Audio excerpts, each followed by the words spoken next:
E eu acho que tem excessos que são suportados e outros excessos que não. A norma pressupõe valores, né? Esses valores são sociais. A perspectiva de um agir correto sobre algo não deixa de ser uma forma de controle. É muito mais para pensar, para problematizar determinadas formas, determinadas ideias e práticas que são dadas como verdadeiras.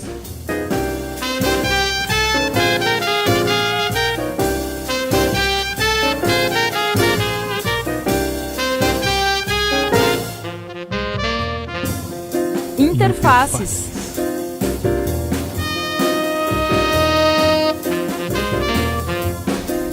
Eu mesmo, quando estava com o meu... Tinha que renovar periodicamente o titre de séjour, não é? na França.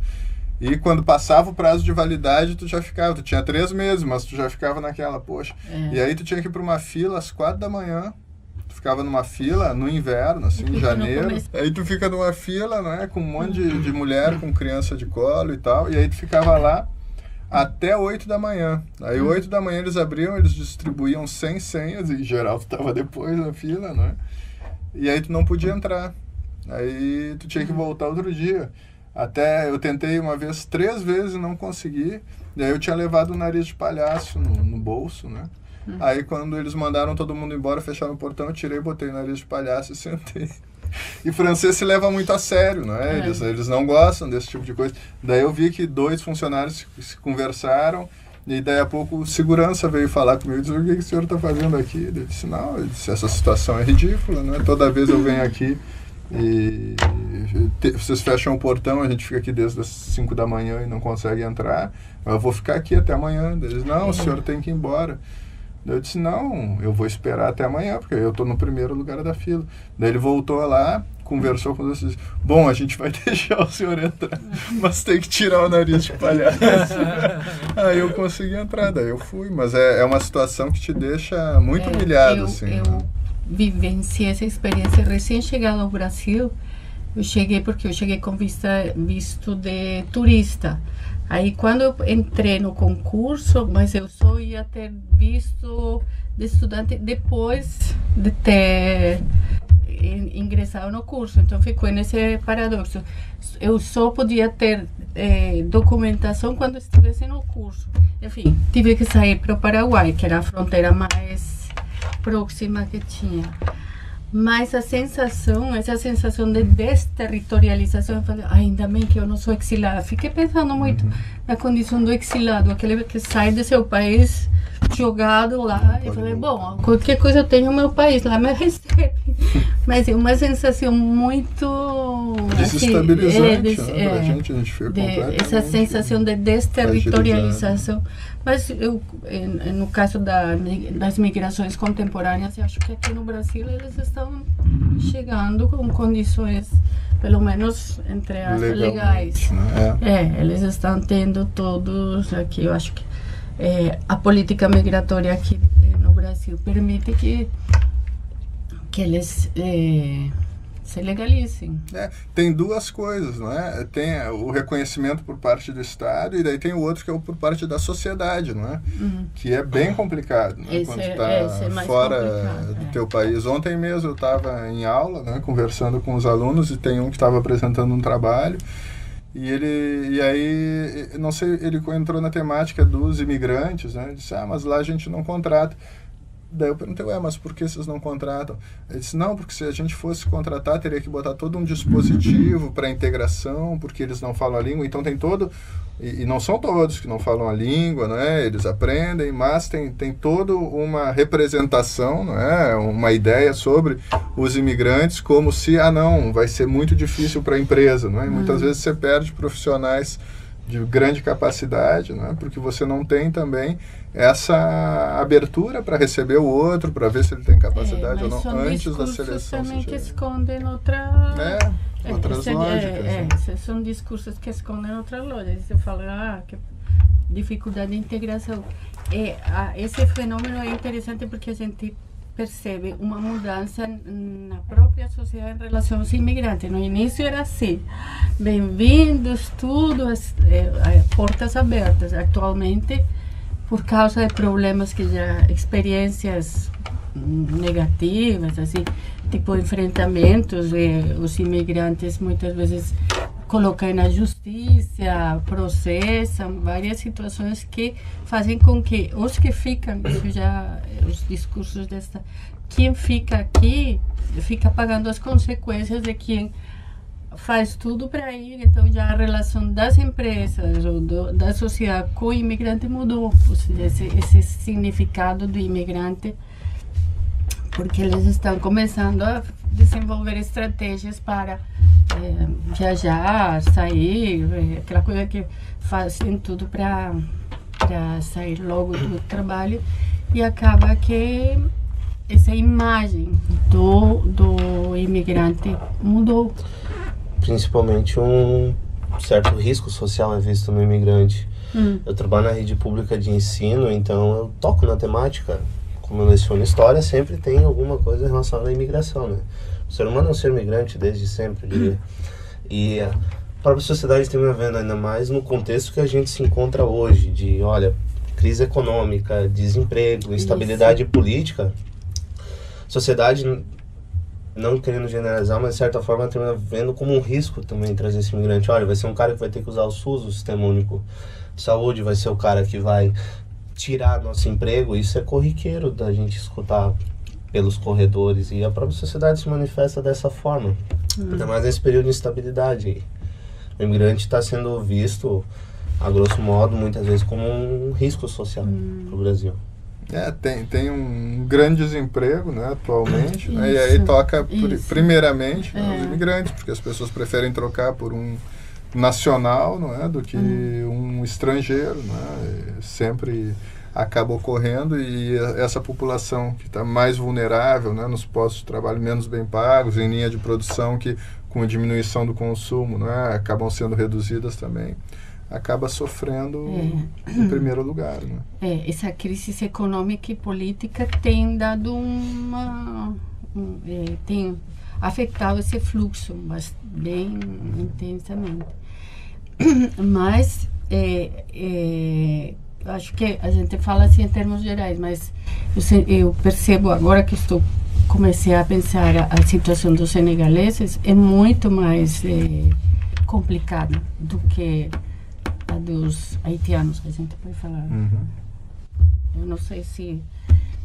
Porque os haitianos, pelo menos, eles têm a sociedade, eles nos municípios conseguem criar espaços para suas manifestações religiosas. Os senegaleses não. Os senegaleses, como praticam a religião muçulmana, têm muitas dificuldades e sofrem muito porque eles não tem espaço para se expressar. Outro dia eles estavam falando que quiseram fazer uma manifestação, uma peregrinação pela cidade. O município, a prefeitura é lajeado. Eles tiveram dificuldade para poder, então eles falam que eles têm dificuldade para se expressar e conquistar espaços. Muito mais difícil para eles do que para tanto espaços de trabalho quanto espaços de vivência religiosa. E eles têm a forma de comercializar, né, mercadorias no centro da cidade, e tem uma verdadeira perseguição ali em função da... Eles sofrem bastante com isso. Eles estão tentando que a prefeitura arrume um espaço para eles, tipo um camelão, mas as resistências que já não tem tradição nesse negócio. Então e agora que estou, falei, olha, se é sofrido para eles é muito mais. Geralmente eles trabalham em empresas terciarizadas e estão circulando. É uma empresa ligada ao islamismo, parece que vincula a igreja, a religião islâmica. Então eles ficam circulando por todo. Ou seja, são condições muito mais difíceis. E o temperamento, porque você vê que o haitiano é assim, alegre, expansivo, tá? Eles são mais, talvez pelo espírito religioso, aquela coisa de... são muito religiosos. Mas é interessante tu ver da perspectiva histórica isso, de uma das perspectivas, que o imigrante, o Vale do Taquari é formado por diversas migrações, né? passadas, mas o alemão, o italiano, o próprio português, né, que aqui se instalou, ele teve, de certa forma, um apoio institucional, um apoio do país, do governo brasileiro para se colocar aqui. Então, ele, de certa forma, ele ganhou um espaço já para suas manifestações, tanto políticas, culturais e sociais. E hoje a gente não consegue enxergar isso tão claramente, né? Se reduz, se afasta muitas vezes o imigrante do convívio social generalizado. Assim. Legal, a gente já está então no meio do programa Interfaces desse sábado. Programa Interfaces, que faz parte do projeto de extensão com o mesmo nome. O Interfaces vai ao ar sempre aos sábados pela manhã, aqui na Rádio Univates FM. Hoje o tema é migrações e a gente conta com a participação dos professores Daniel Granada, da Margarita Merria e também do formado em História, do historiador Rodrigo Miller. Também bolsista, né, Rodrigo? E mestrando. E mestrando em PPGD. Ambiente e Desenvolvimento. Legal. Bom, migrações, né? Os discursos que a gente tem hoje sobre migrações, eu queria continuar pensando como é que a gente chegou nesse ponto que a migração é tão discutida, né? A liberdade de ir para onde se quiser ir, ou às vezes a necessidade de fugir de uma situação que está atacando a nossa dignidade ou a nossa própria vida. E isso é tão discutido, essa possibilidade da mudança de lugar. Como é que se chegou numa situação dessas? Pois é, você quer falar? Tem várias questões, né? Quando a gente pensa migração hoje, pensa migração no século XIX, né? Ou pensa migração num sentido mais amplo, né? da história da própria humanidade, né? Quando nós éramos coletores, né? A gente andava, nômades, pela terra, não tinha Estado, a gente tinha o direito de escolher de acordo com as possibilidades de uma vida melhor, os lugares para onde a gente caminhava, e isso aí nos leva a pensar, que a migração ela é mesmo um direito natural, ela está ligada àqueles direitos fundamentais que precedem a própria existência do Estado, um direito humano fundamental de escolher onde você quer morar, onde você quer viver com a sua família, O problema é que dentro do processo de constituição dos nacionalismos ali, do século XVIII, XIX, que você vai ter essas identidades nacionais que vão sendo produzidas, com símbolos, com músicas, com ideias de uma unidade fictícia, ou como diz o Benedict Anderson, uma comunidade imaginada, ali você vai começar também a associar a um território características populacionais. E você vai ter essa ideia, que vai ascender de que um povo, uma língua, uma nação. Então, essa ideia de formação do Estado, dessa divisão e da fabricação da diferença com os outros povos, ela foi construída. Ligada aos territórios. Ligada à territorialidade, ao pertencimento, ela vai sendo construída. Ocorre que, na época atual, quando a gente pensa na globalização, no intenso fluxo, no barateamento dos deslocamentos também, essas fronteiras começam a se tornar porosas, depois da época pós-colonial, porque antes eram as grandes nações que iam colonizar, e pegar as riquezas nos países, a gente tem um novo fluxo de pessoas agora, que querem sair dos países onde a situação de vida não é tão boa, e buscar lugares para viver melhor. E uma questão é buscar lugares para viver melhor, mas em uma situação que estando aqui, estão lá. Essa coisa é o transnacionalismo. Esse vínculo, os meios de comunicação, a comunicação digital, a tecnologia favorece que estar aqui não significa manter sempre a conexão, aquela ideia do transnacionalismo. São projetos que não é não é cortar de vez com o que o vínculo com o país de onde veio, de origem e tudo que representava aquele vínculo, e manter esse vínculo em outro espaço e a partir dessa criação. É um outro momento que eu acho que comparado com o que era a migração aqui na época dos europeus, era diferente. Eles vinham fazer seus projetos de vida aqui totalmente desconectados, mas estar aqui é sempre em conexão com projetos de vida que não tem só a ver com a situação aqui no país de destino, mas também com realidades que extrapassam as fronteiras do país. Isso a gente vê claramente nessas migrações que o Granada falou anteriormente ali do século XIX. Por exemplo, tu vai em várias cidades do interior, tu vê o estilo Chanel, ou seja, tu não consegue, não é como cortar o cordão umbilical do país onde tu estava quando tu se coloca novamente, tu reconstrói uma realidade, claro, adaptada, não é a mesma, mas tu reconstrói de certa forma uma cultura, um modo social de vida semelhante àquele, mas em realidades novas.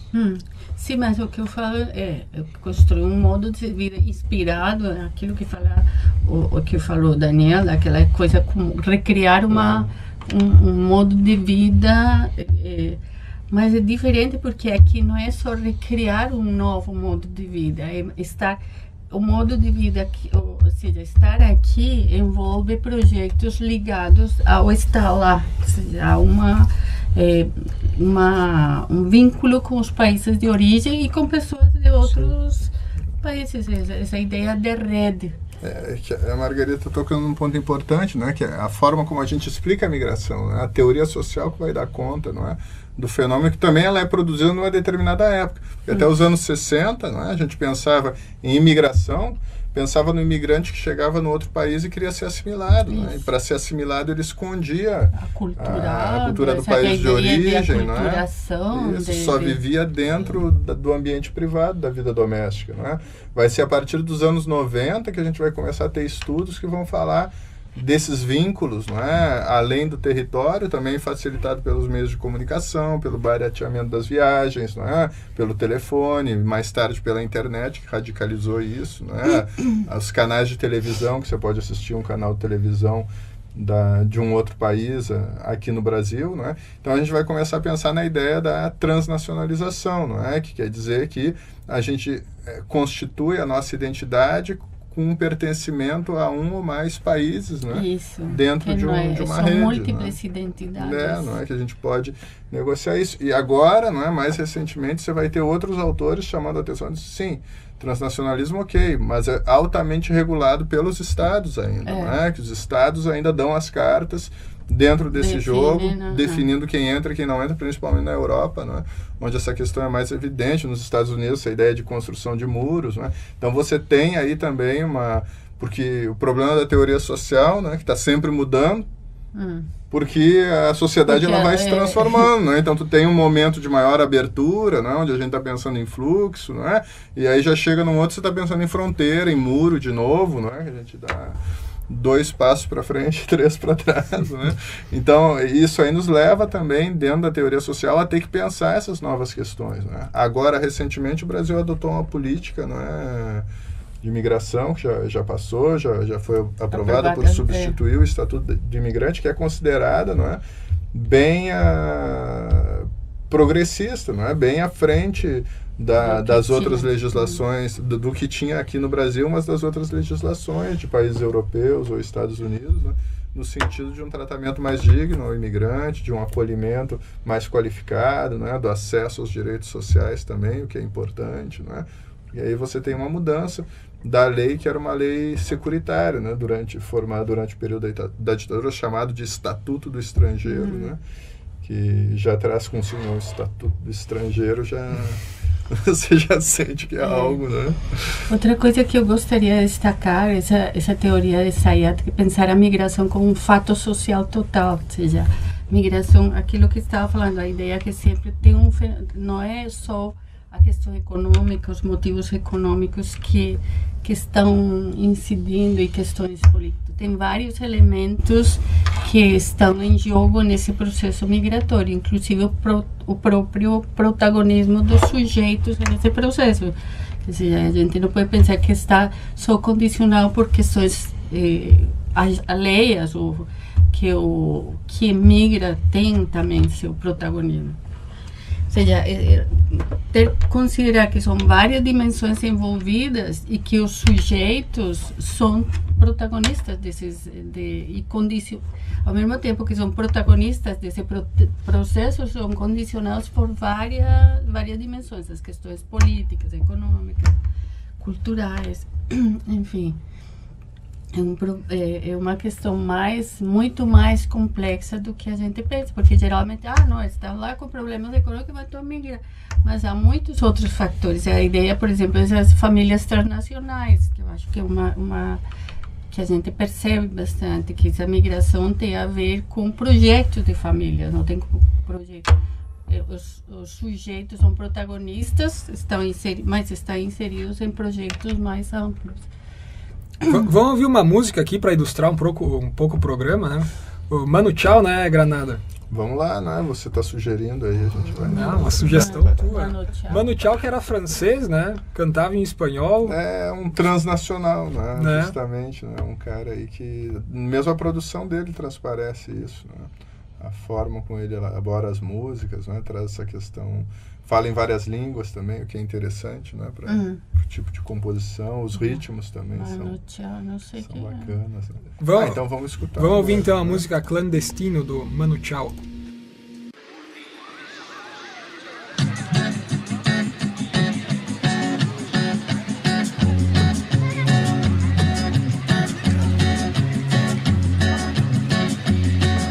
Solo voy con mi pena, sola va mi condena. Correré mi destino para burlar la ley, perdido en el corazón de la grande Babilón. Me dicen el clandestino por no llevar papel. Pa' una ciudad del norte yo me fui a trabajar. Mi vida la dejé entre Ceuta y Gibraltar. Soy una raya en el mar, fantasma en la ciudad. Mi vida va prohibida, dice la autoridad. Solo voy con mi pena, sola va mi condena. Correré mi destino por no llevar papel, perdido en el corazón de la grande Babilón. Me dicen el clandestino, yo soy el quebra ley. Mano negra clandestina, peruano clandestino, africano clandestino, marihuana ilegal.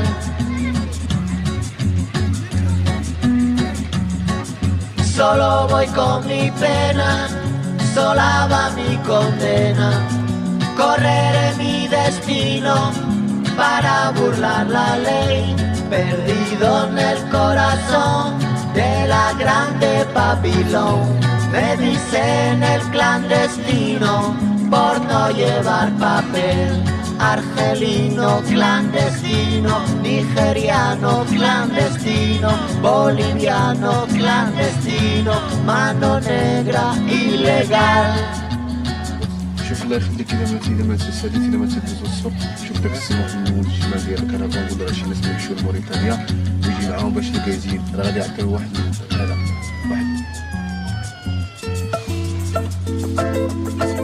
A gente ouviu então o Manu Chao com a música Clandestino, ilustrando o programa Interfaces desse sábado, que é sobre migrações, e a gente tem aqui com a gente o Daniel Granada, a Margarita Mejia e o Rodrigo Miller. Nós falávamos antes sobre a política de barreira que tem, por exemplo, nos Estados Unidos, na Europa também. E aqui no Brasil é diferente isso? Tem mais abertura para imigrante? A gente tem recebido muito imigrante, inclusive aqui na região. Como é que é isso? Você tem que entender que existem diferentes níveis de barreiras, né, quando a gente fala, não é? Tem as barreiras legais, não é? Depois você vai ter as barreiras sociais, não é? Você vai ter as barreiras econômicas. Né? Então, se a gente for pensar em barreiras, né? As barreiras afetivas também. Afetivas, né? Sentimentais, enfim. Nesse processo migratório, por isso são tão complexos, não é? Por isso que nos dão tanta entrada, não é? Para a gente estar pensando e trazendo à tona, né, essas questões aí que se ligam às migrações, né. A gente vai ter agora, como a gente estava falando no final do último bloco ali, né, essa questão da legislação que muda, não é? Por outro lado, né, você tem uma legislação que se torna, de certa forma, mais acolhedora, garantidora de alguns direitos, né, tanto para os imigrantes como para os emigrantes brasileiros também. Mas, por outro lado, você tem uma crise econômica que dificulta, não é, a vida de todo mundo.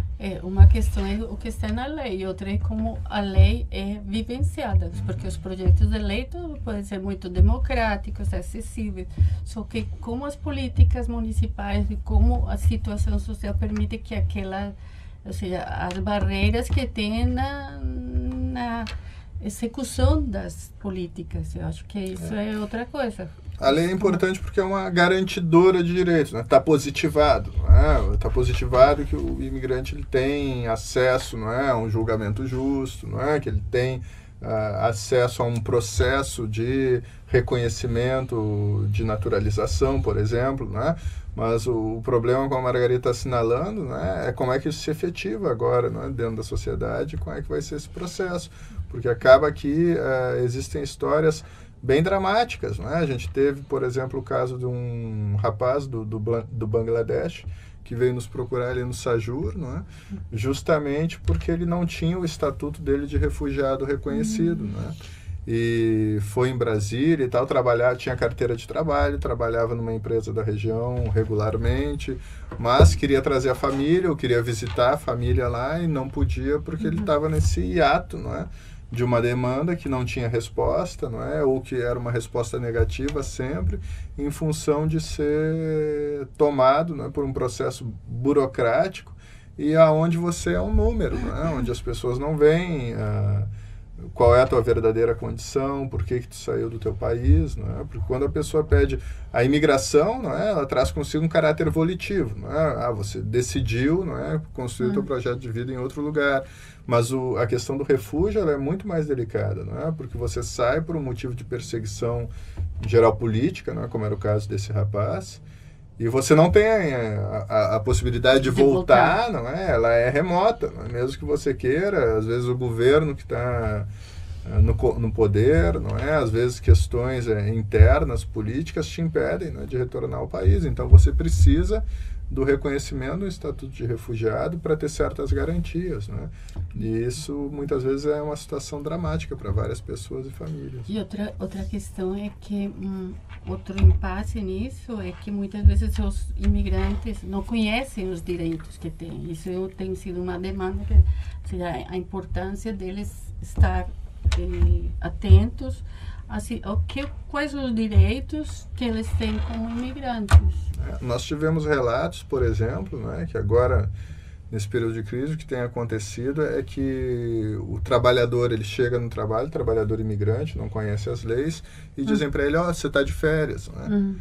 E aí ele pensa que está de férias, né? Eles adiantam algum dinheiro, ele fica um mês fora, não é?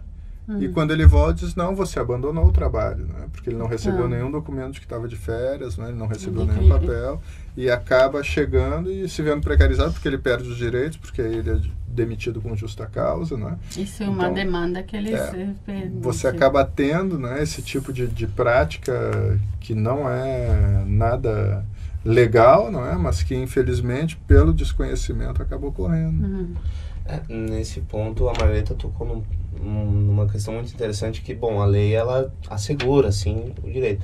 Mas eu creio que a sociedade também tem que começar a participar do debate e entender por que esse imigrante veio, o que acontece para esse imigrante sair do seu país, deixar sua vida lá e vir para cá. Porque a gente começa a ver crescentemente questões xenofóbicas.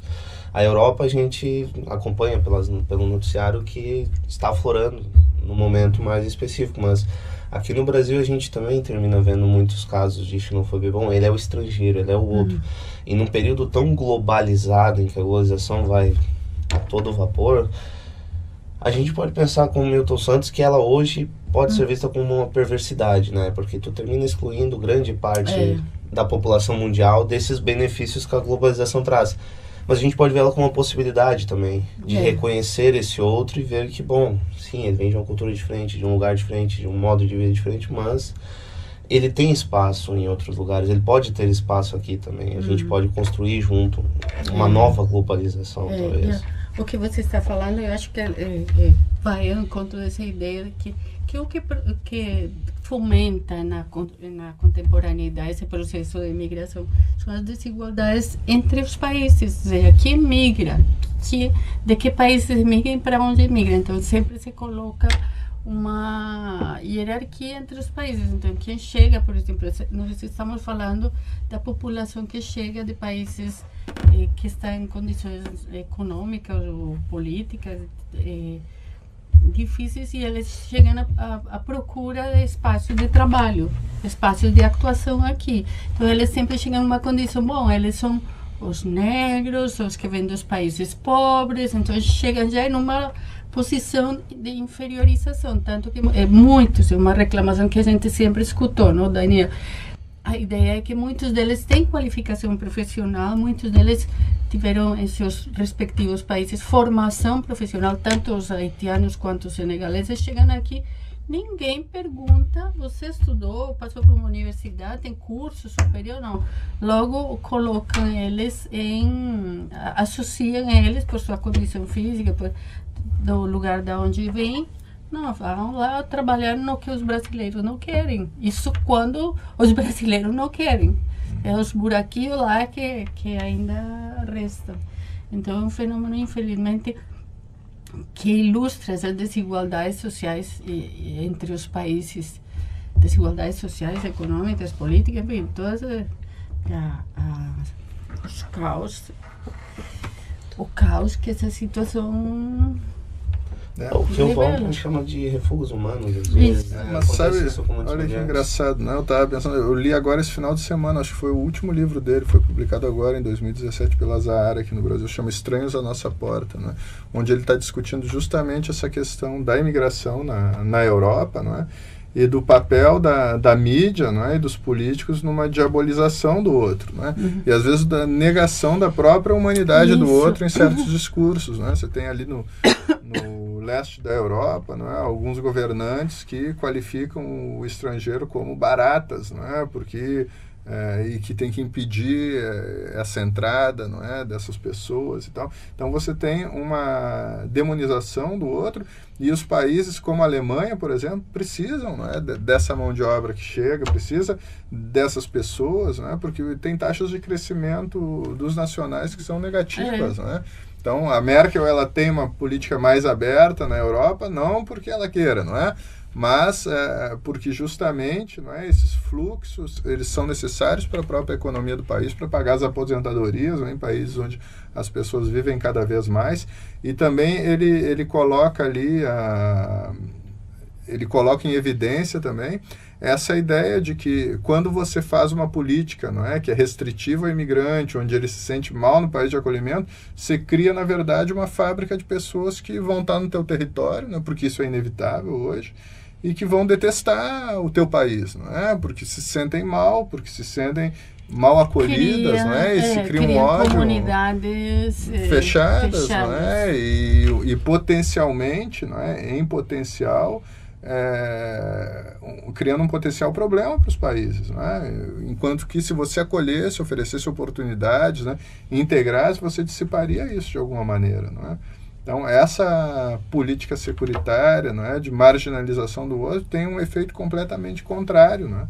Essa ideia também do Estado Nacional... Revolta, não é? Gera revolta E o que ele vai falar também, discutindo com o Hobsbawm, não é? Que essa ideia do Estado Nacional como composto por uma só etnia, isso nunca existiu, não é? Isso é uma construção discursiva, não é? E que nunca existiu como tal, não é? Os países sempre foram compostos, né, por diferentes populações, e isso se acentuou agora. E o fato de ter se acentuado precisa também, não é, que os países se preparem para lidar com essa nova situação. E a forma de lidar com essa situação é buscando políticas de integração e não políticas de exclusão, né, que aumentam, agravam ainda mais os problemas. Então tá, a gente fecha o programa então ouvindo a música Lugar Nenhum dos Titãs, que ilustra agora esse ponto do assunto que a gente estava no final aqui. Esse foi o Interfaces desse sábado sobre migrações, com o Rodrigo Miller, a Margarita Merria e o Daniel Granada. A gente volta sábado que vem. Lembrando que esse programa também está disponível no YouTube para ser acessado a hora que quiser.